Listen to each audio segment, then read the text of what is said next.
think he'll go up and down. Yes. Just a reminder, Coach is going to open up with some comments. If you have a question, raise your hand. We'll get a mic to you.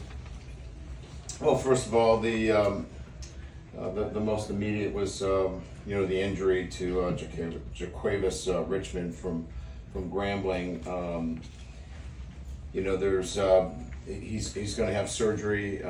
It appears that there was good news in terms of him having feeling. I am not obviously at the hospital, but we are so fortunate that he's at Our Lady of the Lakes. He's going to get great care there. So we're hoping for the very best, and our thoughts and prayers are out to he and his family, and certainly the Grambling State family. So I want to make sure we talked about that and paid its proper respects. The game is pale in comparison to that. For the game itself, we played the game the right way. We certainly started fast, built great momentum, came out in the third quarter, asserted our will in the third quarter, and then, finished it off, the right way. So pleased with, the way we play the game. Playing this game is, game of football is hard, and winning's hard regardless of the competition and who you're playing. And Grambling wanted to win. They worked hard all week and practiced hard. They're well coached. I told Coach that. I think that they're a difficult team to defend. They showed that. They were very difficult early on until we had to make some adjustments, and thought we settled down. And then obviously we had 10 straight possessions with touchdowns with no punts, and that's a pretty effective and efficient way of doing things in week 2. So again, played the game the way it needs to be played here at LSU, and we need to meet and exceed that standard week in and week out. So questions?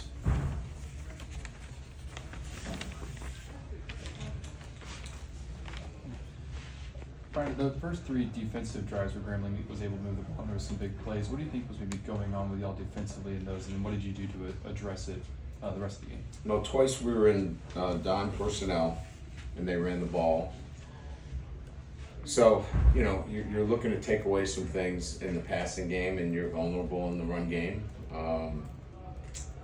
We got out of dime and went into our Buffalo package, which is 4 D linemen, and that took care of that situation.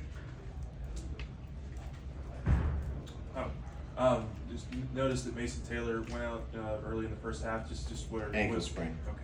Yeah. Thank you.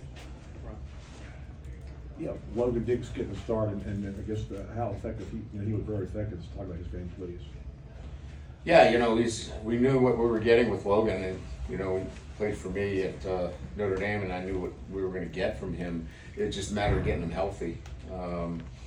We weren't going to play him unless he felt really good, and he felt good. He had a good week of practice, and look, you got to prepare the right way. He prepared the right way, and he was ready to play. And I think we saw the kind of back that is going to help us. And I thought Caleb brought a toughness and physicality to our running game as well. And we get John Emery back next week.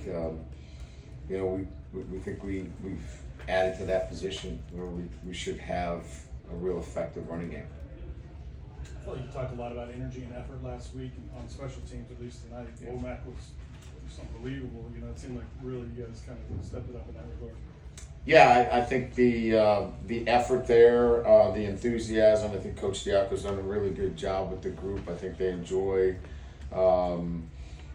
being part of those units. Tonight was an interesting thing. We had to change some numbers around and be careful that we didn't have duplicate numbers. But it's still about a want to and a desire to play on special teams, and I think our guys have really grasped that, and they want to be part of it. And the kickers are really good. We didn't use Jay tonight, which is a great thing, but I thought Diver probably had one of his most complete games. We asked him to do some things tonight that were a little bit different, and I thought he was on the task. Okay. Y'all were able to shuffle in a lot of guys on the offensive line. How valuable was that with SEC coming up and nailing down the rotation?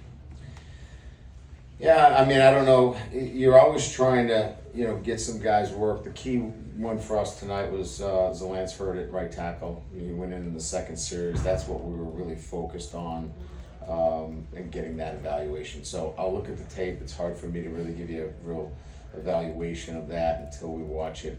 But we know the other rotation pieces there. It'll be interesting to see how DJ fared.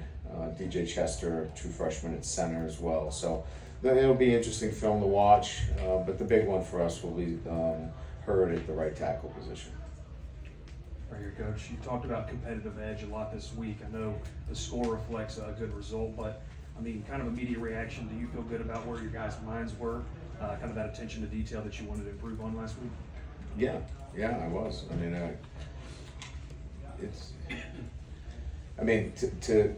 To have 10 straight possessions to score in this game, when somebody doesn't want you to score, is really hard. You have to execute at a very, very high level. That doesn't happen very often. I've been doing it for over 30 years. You have to have focus. You have to have an attention to detail. You have to have playmakers. You have to have guys making good choices, good decisions. Very few penalties, miscues with that first unit in particular. Look, are there things that we have to do better? Absolutely. And the competition picks up. So I'm not going to leave here going, hey, we've got this thing figured out. I mean, the competition's going to be steep. We're going to go on the road. We got to tackle better on defense. We missed too many tackles. And we got to continue to develop the players. You saw first-time starters out there again tonight. Denver Harris is a first-time starter for us. We saw Ashton Stamps out there for the first time. These guys are going to have to play key roles for us. And you saw Harold Perkins in a new position again. So there's still a lot of work to be done. Coach, right here, you mentioned Denver Harris. What has he done over the last week or two to sort of, I don't say earn your trust, but like earn that starting role? Yeah, I think that's probably a good use of words. I don't know if he's got there yet. He's working on it. He's making progress. There's a lot of work to be done, but I'm not going to put a guy on the field unless he is committed to our process. He is not there yet. But I don't know if there's any one guy I can say in our program has got it down yet. But he is committed to it. So if you're committed to it, we're going to work with you. It's the guys that are not committed to it, guys that don't want to do the little things the right way, that we're going to let you figure it out. And we'll let you figure it out watching. He tried that. He didn't like watching. So he's doing a good job. Hey, Coach, you talked about giving Chris Hilton more playing time this week. Is he perhaps one of your faster receivers that can stretch the defense like he did on that play tonight? And just some comments about the other receivers who had drops last week that caught the ball tonight. Yeah, it's another week, right? I mean, certainly the previous week, those guys were reminded all week about, what they didn't do. So, they were certainly wanting another opportunity. But as it relates to Chris, I think where Chris is that he does not want to be the guy that stretches the field. He wants to be a complete wide receiver. And he does have speed. There's no doubt about that. You're absolutely right. And I'm not saying that he can't do that for us, but he wants to do much more. And for him to be on the field, he's got to catch the ball consistently. And that's where he's making the biggest strides. He's been a much more consistent ball catcher in practice. He's been more consistent. He had a great week of practice. He was not feeling well. He was actually sick this week, and he did not miss a practice. So we're seeing that kind of sandpaper, grit, because as you remember, with Chris, we lost him quite a bit last year to injury. And, we're seeing the growth of a receiver that's going to be able to help us this year. The other guys, they took that and saw that they needed to really work on that, and I thought their focus was much better this week. Coach has time for 2 more. Jace.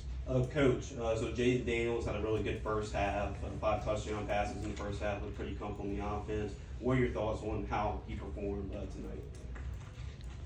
You know, it's hard to take issue with, 5 touchdown passes, but I would say that in the huddle, and when I say the huddle, I mean Jaden, myself, Mike Denbrock, Joe Sloan. We would say that he left some throws out there that we need to get better at. So we're pleased, we're not going to walk away here and be ungrateful for the things that we accomplished, but we have some work to do. Coach, last year in week 2 it was Southern. This year, obviously Grambling. What does it mean to you to be at the helm for the history that was made, in both of those games by bringing these teams together in Tiger Stadium for the first time? Yeah, I'm excited to be the head coach at LSU, and in particular with these type of games. They're historic. To have 2 in-state HBCU schools, and one from Baton Rouge and the other one to have the history and tradition of Grambling. Look, I mean, you're always, there'll be that day when I'm sitting on the beach and reading the book, and this will be a great chapter in the book to play these 2 teams because they're historic in that sense. And so I'm glad that I've been given that opportunity to be part of these games. Thanks, Coach. All right, thank you. Thank you.